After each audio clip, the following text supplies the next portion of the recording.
अस्सलाम वालेकुम दोस्तों, कैसे हो? उम्मीद है कि सब खैरियत से होंगे। अल्लाह आप लोगों को ऐसे ही खुश रखे। चलिए आज की वीडियो की तरफ बढ़ते हैं।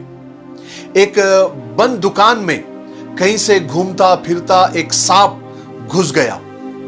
हालांकि उस दुकान में सांप की दिलचस्पी वाली या उसके खाने पीने की या कोई भी ऐसी चीज नहीं थी जो सांप को चाहिए होती है, लेकिन उस दुकान में एक आरी पड़ी हुई थी और उस आरी को टकराकर सांप थोड़ा सा मामूली सा जख्मी हो गया।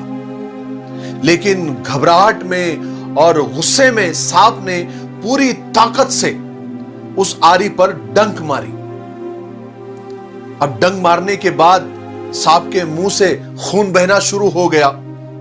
अब उस सांप को इतना गुस्सा आया कि उसने अपनी सोच के मुताबिक कि वो आरी शायद कोई जानदार चीज है, उस आरी के इर्द गिर्द लिपटना शुरू किया और उसको लिपट कर, उसको जकड़ कर, उसका दम घोट कर उसको मारने की कोशिश की उस आरी को।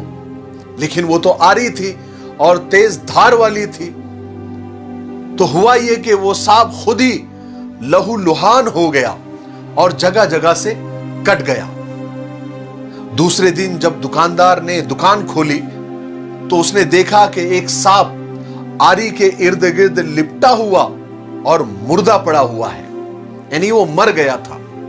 जो किसी के मारने से मरा नहीं था, बल्कि वो सांप अपने ही गजब और अपने ही तैश की वजह से अपने गुस्से की भेंट चढ़ गया था और अपनी जान दे दी।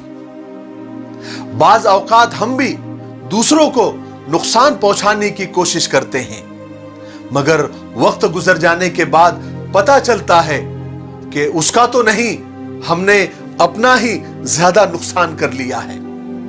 याद रखें, अच्छी जिंदगी के लिए बाज औकात कुछ चीजों को, कुछ लोगों को, कुछ हादसों को, कुछ कामों को और कुछ बातों को नजरअंदाज कर देना चाहिए, छोड़ देना चाहिए। अपने आप को जहानत के साथ साथ नजरअंदाज करने का भी आदी बनाएं, दरगुजर करने की और माफ करने का आदी बनाएं, यानी उसकी आदत लगाएं। गालिब का एक शेर भी है कि मैंने जिंदगी को यूं आसान कर दिया, किसी से माफी मांग ली, किसी को माफ कर दिया। जरूरी नहीं है कि हम हर अमल का रद्द अमल दिखाएं, यानी हर एक्शन का रिएक्शन दिखाएं। हमारे कुछ रद्द अमल, हमारे कुछ रिएक्शन हमको सिर्फ नुकसान ही नहीं बल्कि हमारी जान भी ले सकते हैं। सबसे बड़ी ताकत और सबसे बड़ी कुव्वत बर्दाश्त है। सब्र एक ऐसी सवारी है जो अपने सवार को कभी गिरने नहीं देती, न किसी के कदमों में और न किसी की नजरों में। मुझे उम्मीद है कि आज का ये छोटा सा किस्सा और ये छोटी सी मिसाल से आपने बहुत कुछ सीखा होगा। मेरे लिए दुआ करते रहे। अस्सलाम वालेकुम।